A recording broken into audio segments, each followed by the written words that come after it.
রাখার মাধ্যমে যে কোনো ব্যক্তি কেউ যদি স্থানীয় সরকার প্রতিনিধি হিসেবে নির্বাচিত হন, তাকে যে কোনো সময় অপসারণের ক্ষমতা নির্বাহী বিভাগের কাছে রেখে দেওয়া হচ্ছে। তার মানে বিরোধী দল বা বিরোধী যে কেউ যদি স্থানীয় সরকার নির্বাচনে নির্বাচিত হয়, তাহলে যে কোনো সময় সরকার চাইলে তাকে অপসারণ করতে পারে, অথবা অপসারণের ভয় দেখিয়ে তাকে একটা সরকারের অনুগত ইয়াতে নির্বাচিত করতে পারে।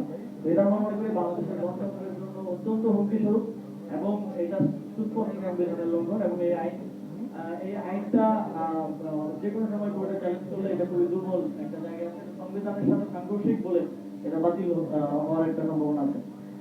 আমরা তথ্য অধিকার অধ্যাদেশ নিয়ে কথা হচ্ছিল। আপনারা দেখবেন যে পৃথিবীর প্রায় এক দুই যুগে সবচেয়ে বেশি আলোচিত বিষয় হচ্ছে রাইট টু প্রাইভেসি জনগণের, এবং এটা নিয়ে ওয়েস্টে আমরা রেগুলারলি আসলে আন্দোলন দেখি, এবং সেখানে বিস্তর আলাপ আলোচনা আছে, বিস্তর তর্ক আছে। আমাদের এখানে হয়তো আমরা এটা নিয়ে খুব বেশি সচেতন না, কিন্তু বিভিন্ন সময় আমরা দেখেছি যে কিভাবে আমাদের প্রাইভেসি ব্রিজ করা হয়েছে, কিভাবে আড়ি পাতা হয়েছে, এবং এমন অবস্থা হয়ে গিয়েছে যে কেউ পরিবারের সাথে কথা বলবে, গার্লফ্রেন্ডের সাথে কথা বলবে, এটারও কোনো নিরাপত্তা কিংবা প্রাইভেসি নাই।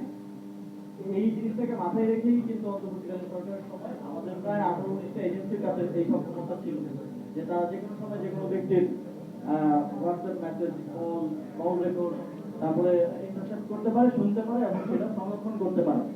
এটা 18টা এজেন্সি বা 18টা ভিন্ন দপ্তর সংস্থার কাছে এই সক্ষমতাটা ছিল, এবং তাদের কোনো বাইন্ডিং ছিল না যে তাদের কোর্টের কোনো অনুমতি নেওয়া কিংবা কোনো একটা প্রসেসের মধ্য দিয়ে এই করার অধিকারটা তাদের, এটার কোনো ধরনের কোনো ইয়ে ছিল না।